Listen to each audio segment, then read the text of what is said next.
Hello, everyone, and welcome to Underground Cinema. As most of you know, at this stage, we're interviewing as many nominees as we can before the 16th Underground Cinema Film Awards, which take place in November in the Royal Marine Hotel in Dunleary. So we've been interviewing all day. I'm delighted, really am delighted to have with me this evening Zoe Kavanagh. Zoe's been nominated for two awards this year. Her film Demon Hunter Time to Kill has been nominated for Best Horror Film, and she's also picked up an editing nod as well. Zoe, you're very welcome to Underground Cinema tonight. Thanks. Yeah, no, it's awesome. I'm glad to, be a part of this and yeah, to be nominated. Just it made my day when I saw the news. I was like, wow, brilliant! Finally, something in Ireland to kind of recognize the film, which is great. Yeah, super, Zoe. Yeah, I mean, we go back a long time. We know each other a long time now, and I know how passionate this particular film is for you. I mean, it goes how long ago? I mean, you're working on this for a long, long time, aren't you?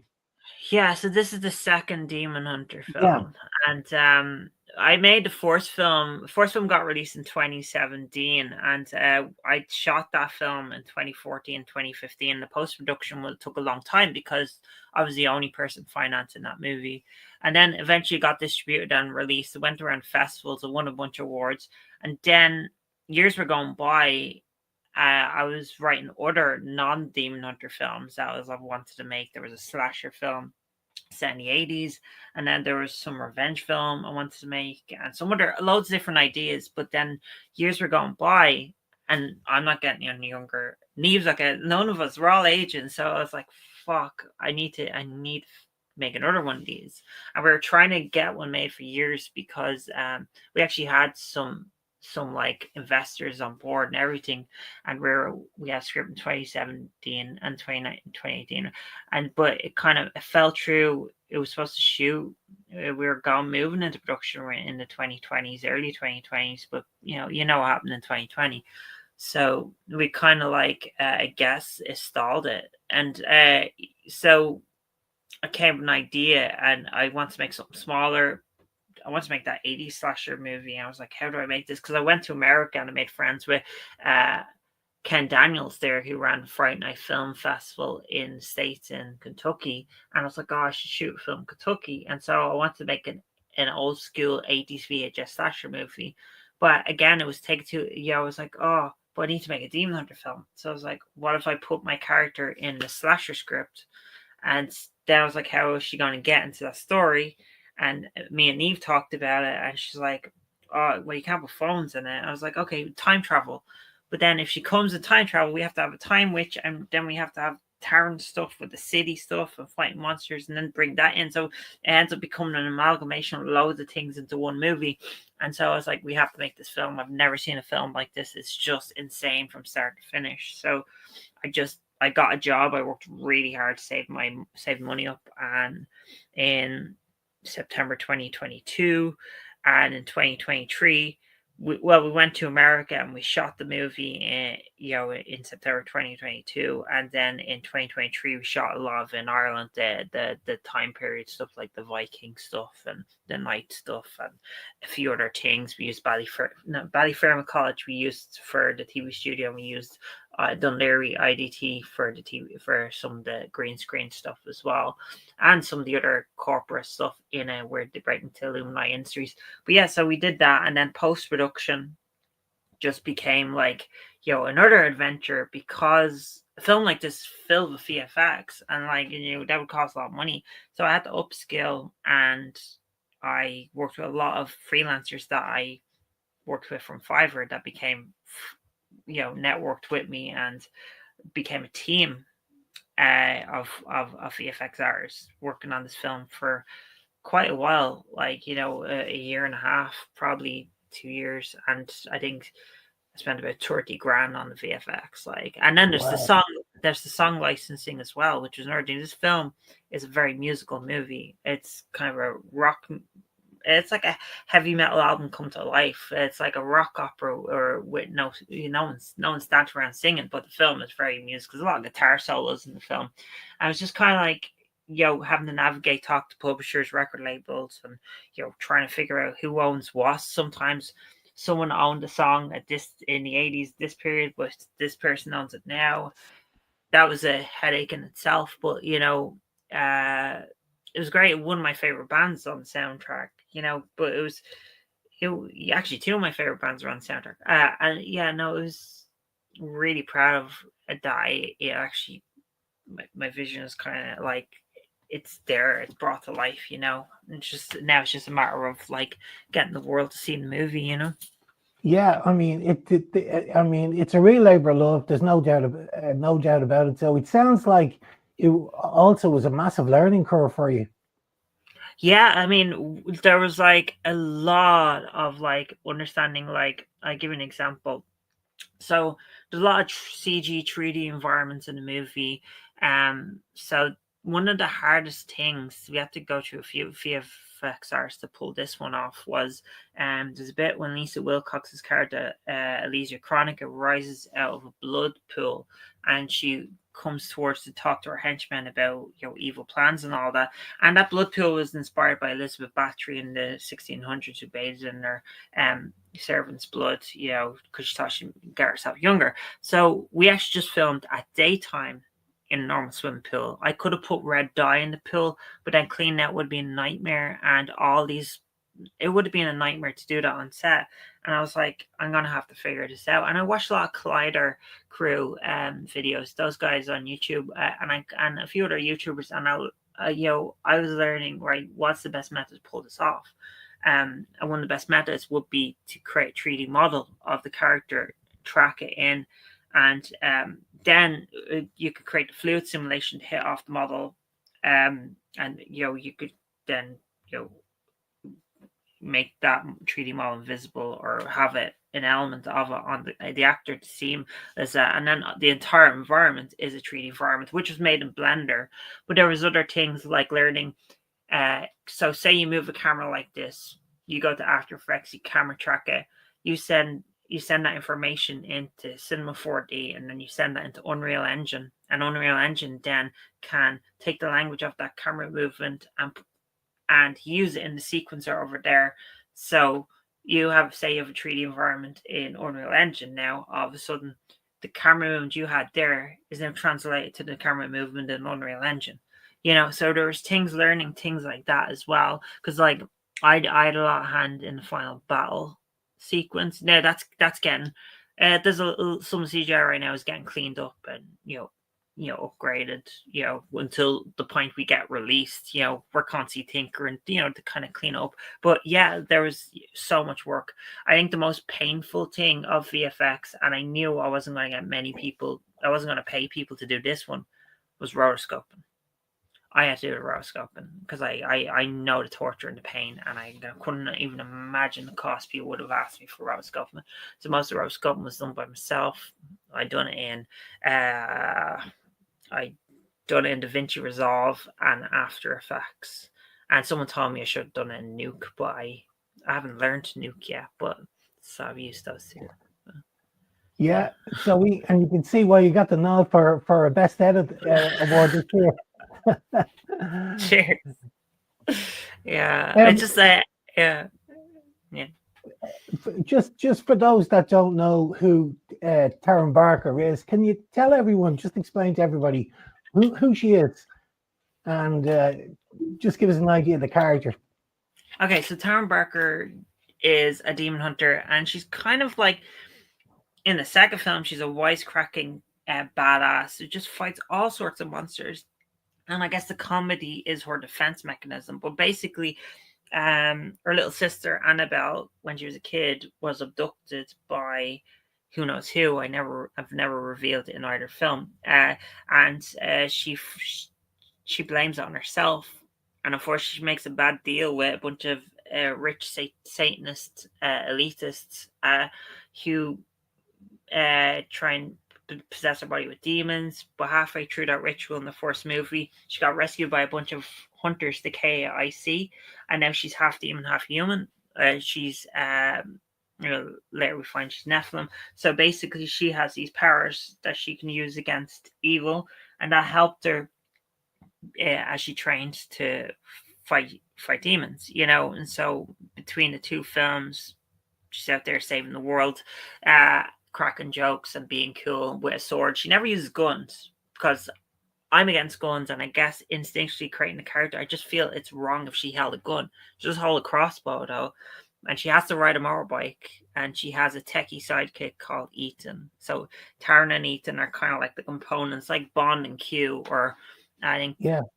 Laura Croft has a techie, you know. But like I'm Batman and Alfred, you know. So there's kind of like there's an element there of that type of structure of a type of superhero, or you know. And yeah, so she's her main goal is to take down the Stygian, which are basically like the global elite. The world's run by demons, and the 1% are actually demons. Like, and yeah, we're seeing it now in 2025. I mean, they may not have horns, they may not go well, but you know, most of the global leaders are pushing the world into fascism, and this film is pretty much against fascism. Like, it's quite satirical, and they hack into Fox News at some point. But yeah, basically, this film is like a Robin Hood in a way. She's the underdog going after the system, taking down the big bads that enslave us all. You know, that happen to be demons. But Yeah. yeah, she's got yeah. There's everything in it. So I mean, Demon Hunters, time travel, summer camp slashers. I mean, but at the same time, it doesn't lose the balance of the storyline that you're trying to tell, which, you know, it's super. And it's obviously you've called this film a love letter to the 80s B movie schlock. Oh yeah, yeah. What would be your biggest influences from the 80s? Okay. Yes. So the biggest influences for the slasher stuff would be Jason Lives, Friday 13 Part 6. The one with Tommy Jarvis in it. Part 6 specifically. Watch Jason Lives, Friday 13 Part 6. The best one. Well, Part 4 is pretty good. But that one with the summer camp, the jokes, the sharp humor, the brilliant editing, the pacing, the high stakes, the action, and the horror. That, for the slasher stuff, yes, that was a huge influence. For the crazy, like, comedy adventure stuff, Big Trouble Little China with Kurt Russell, John Carpenter. Yeah. That's like literally a film that I worship. I watch it endlessly, and even steal a line from in the first Demon Hunter, which says, "Yeah, this, are you ready? I was born ready." I just stole that line. But yeah, that character, particularly in this one, Taran has an element of Jack Barton in her. She's like, Yeah. she's got a lot of dumb luck, you know. She's really good at what she does, but you know, she's not always the smartest. She just happens to be like, just, you know, she's cocky, you know. And in another 80s film, They Live, definitely, Yeah. because Yeah. you know, the film is basically, it's definitely anti-republican. It's a full-on take down the system. In that, you know, he realizes that the world's controlled by aliens, and no one knows it but him. And I guess that's kind of the thematic same elements here, except the world's run by demons. And we in particularly, people notice it when they hack into Fox News in this film. And there's a, you know, you'll see a lot of satirical elements of this, or if you look at the Judge Dredd comics 2000 AD and stuff like that. So yeah. Yeah, I mean, talking about comics, I mean, I think I read online somewhere that you were looking at novelization, or even turning this into a game.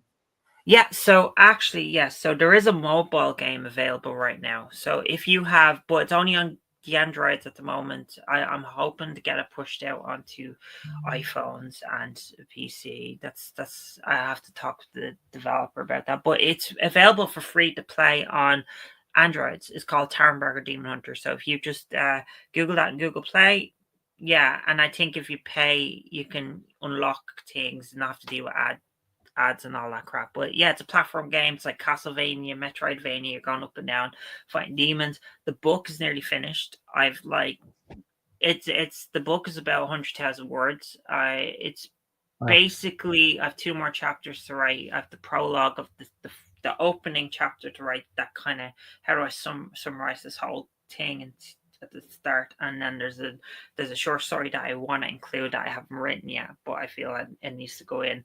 But basically, the book is like a season 1 of a TV show that takes, in the first movie, is set in the past and set in the 7 years in the present and 7 years in the past, and this book fills up all those years. So it's like each chapter is a different adventure, like a monster of the week, but they're all connected together, you know. So it's kind of more close to the first movie, but it's an expansion, and it's even more than that. So the first film is really only 30% of the book. And she fights all sorts. She fights Elizabeth Bathory, who's a mirrored demon. She fights Nosferatu. She gets bitten by a vampire and goes to Romania to fight the master vampire. There's, like, you know, it's crazy stuff in it. It's wacky. There's even like a whole riff on Bohemian Grove in the Ethan chapter. You know, there's a lot of fun, like uh cheeky satire in that, you know, digging at some stuff. I mean, if South Park can do it, like, why not? Like, it may not be as ridiculous as South Park, but, you know, it's a bit of fun. Yeah, so you'd love to be inside your head for 10 minutes, you know, to find out what's going on there. You got some great ideas for, you know, for some great storylines. But just with regard to the film itself, I mean, you went over to the States to shoot this, and you shot it in Ireland, which is challenging. I mean, what were the greatest challenges on this film? Well, the greatest challenges, there was some really, like, hard things. Like, you know, we were lucky to have gotten Lisa Wilcox, which is great. She was in the Nightmare on Elm Street movies, and I got her because at one point we shared the same agent, and there was like a communication there, and that was fantastic. But the one that hardest challenges was well, it was in a summer camp. Like, we had that, and trying to navigate not only with time and stress, but, you know, we had a 15-hour shoot one time, and, you know, we had to build a wall to get smashed through here. We had the film actors over here, and we were like, had to get out of the camp on the last day. So there was one point where Neve had to direct a scene, you know, where we had to completely coordinate. So it's like a time pressure was on it, and like another, I guess another other things was I was bitten by a spider. I like in the opening scene when she fights that shadow demon guy. I actually was bitten by a spider on the leg. For most of that scene, the stunt guy is actually operating the camera because I was actually in bits, and so I couldn't get all the camera shots I wanted. So I played safe and asked him just get some nice wides, and I'll figure it out, you know. But yeah, there was that, and there was a few other things. There was some footage went missing. There was the bit where they're talking at the door, where Deborah and Taryn are talking before she lets her into the warehouse. That was lost footage. That's why Deborah's Angels footage where she's at the door looks like lower quality, not 4K, because I had to get someone else to shoot that in America after the fact, because it was only when I was actually putting the movie together, I was like, where the fuck's this footage? Where's it gone? Like, oh my God. And I realized it was on an SD card that nobody backed up. And it was incredible what we shot. It was so funny. So we had to reshoot that. But yeah, it was there was other things. You'd think all the action scenes would be the challenge. Not really, like, because Neve and the stunt crew, Neve Hogan, you know, and Lars McLaughlin were like literally absolute champs when it comes to stunt work. They're the best, like, you know, and they're working on something in the industry, proven to be the best. And they were kind of like, I was like carried sometimes by some of the hard work that they did on those elements. And I did get smacked. There was one time, it's kind of funny, like in the first movie, the cinematographer Luke on that, like, she did a final battle, and she banged her head against his camera, and it was in behind the scenes, like, oh my God, that horse, she was in bits, I remember. And when we were shooting the final battle in this one, she was on the harnesses, she flew right into me, and I banged my head off the camera. So this time I got hit by the camera. Like, that was about before she goes into the Wild West. She's like, yeah. So both times someone got hit by the camera. But yeah, I mean, there's a few other crazy things, but most of it, like, the action was a lot of fun to shoot. And I think there was one that we one of the actresses, V, she'd gotten a full cast of her entire body to make a double of her body for a scene where she gets split in half. We were supposed to film her go like this, and I spent $3,000 on that thing to happen, and she's completely thing. But it came up to the day, the night to shoot it, wasn't finished on time, and I was like, oh, no. So he ended up doing a generic side impalement that will just like, oh, the average person's not going to care. It'll be fine, whatever. Yeah. But I wanted to copy Jason Goes to Hell, because in Jason Goes to Hell, probably the only good thing in that film is the sex scene. He kind of spears someone and you see this woman split in half. And I was like, I wanted to do that because I was like, holy crap. And I could have done it. I didn't think about it on the night because I was so stressed. I could have pointed. We had the dummy, I guess. Could have pointed the camera from the back of her, and then I pulled it off. But that was only in hindsight realizing it, because I guess when you're stressed with time and pressure, Yeah. you don't fully think about those things. But yeah, I mean, no, I'll be honest. This film was a really smooth shoot. The only thing that was really hard against it was obviously it was self-financed. There was no investors on it, so that's why it took so long in post-production. It was most of my money that went into post. So I mean, it was it was much smoother than the first movie to make. It was much easier than to make. Yeah. And how have audiences, live audiences, reacted to the film? Obviously, you've been to. It was on Horathon. Was it on Horathon? Yeah, so the first festival we played at was at the Horathon in Dublin last October, and it was the 3/4 full. The people really, really loved it there. But yeah, then we started playing loads of festivals around the world. We're like, I feel like I'm coming to the end of the festival run now. But we've won like best horror movie in a few festivals.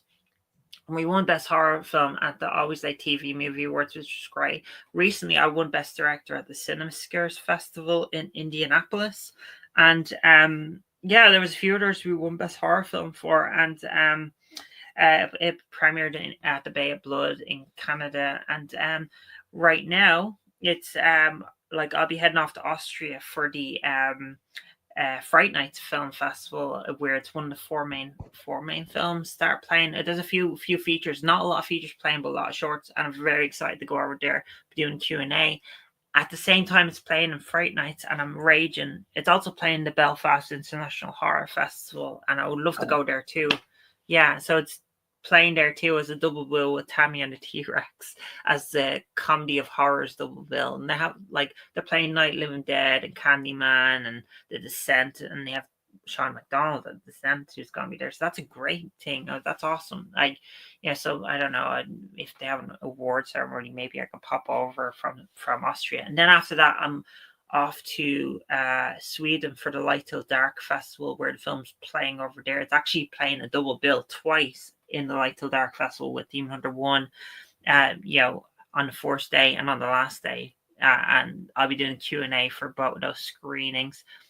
Then it's playing Spook Screen in Cork in December. So the film is but there was loads of other festivals to play at. Yeah, the film did very well at festivals, but at the same time, there's a lot of festivals it didn't get into. And I was like, oh, why did I not get into that? And there was times where they'd email say, oh, you scored 8.9. We just couldn't fit it in the program because it was too different than the other movies. And I was like, oh, you told me it was good. You did. So this happens to filmmakers. They have to just take the wins with the losses, because you're gonna get into the festivals the people that really love your film. Just don't worry about. But you have to throw things at the wall until something sticks. So. Yeah, look, and so you're a tap hand at it, I mean, the festival circuit, how it runs. If your film doesn't get accepted, you move on to the next film festival and try again. That's the only way.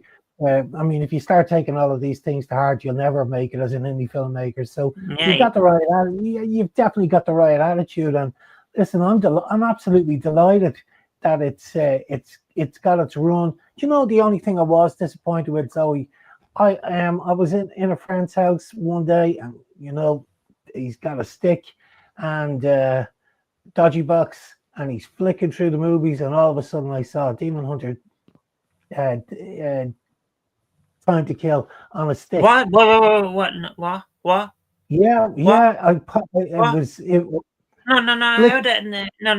How the hell can it be leaked? It's not even out of post-production yet. No, Demon Hunter. The first Demon Hunter. Yeah. Is it not the second one? Not this one? No, the first one. Yeah, Okay, grand. yeah, Okay, the first one, that's fine. I was like, if you're telling me yeah, that yeah, the new Demon Hunter was because I've been looking, and the second movie isn't, as far as I know, is not out there, yeah, and I'm yeah, like, I'm really hoping it's not out there because it's like it's about 95% out of post production. I'm just waiting on the last yeah, yeah. pieces.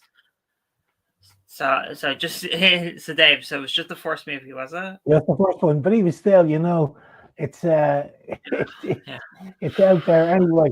But look, it is what it is. Unfortunately, it is what it is. But look, we all thought the film was great. We're delighted to be able to chat to you today. You definitely deserved the two nods for best horror and certainly best edit. When you hear the amount of work that went on, behind the scenes for this film, it's absolutely fantastic what you've done. And I mean, you're doing this on your own, Zoe. I mean, when you look through the credits, you can see you're directing. You're also doing the cinematography, the effects, the edit. There's a huge amount of work that you put into it.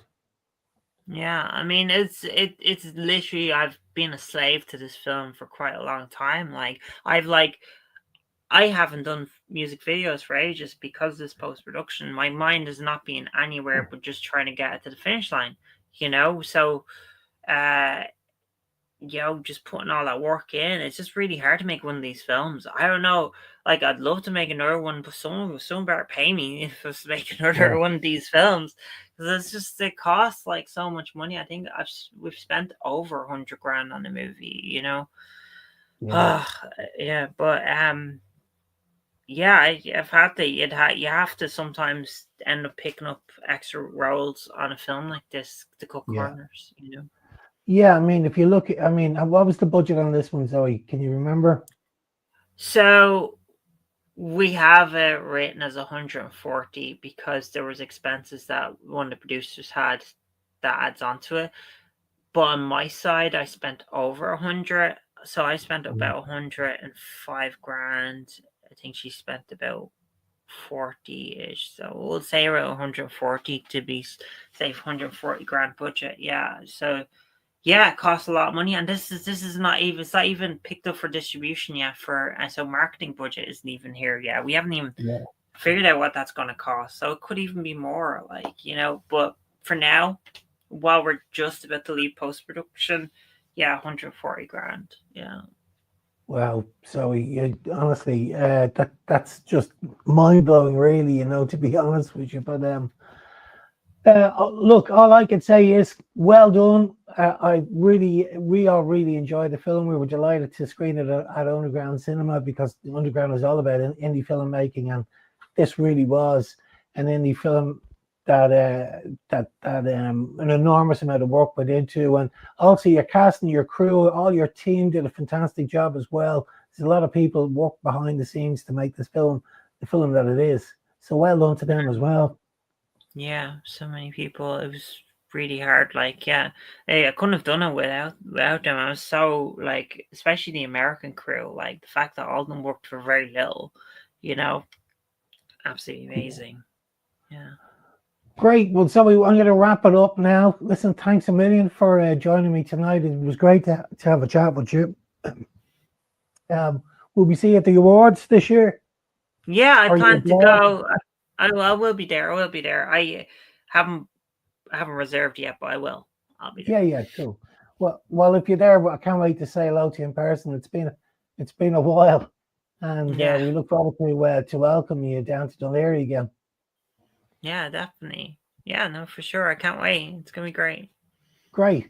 Okay, Zoe, you take care, and we'll see you soon. All right. See you. Bye. Bye.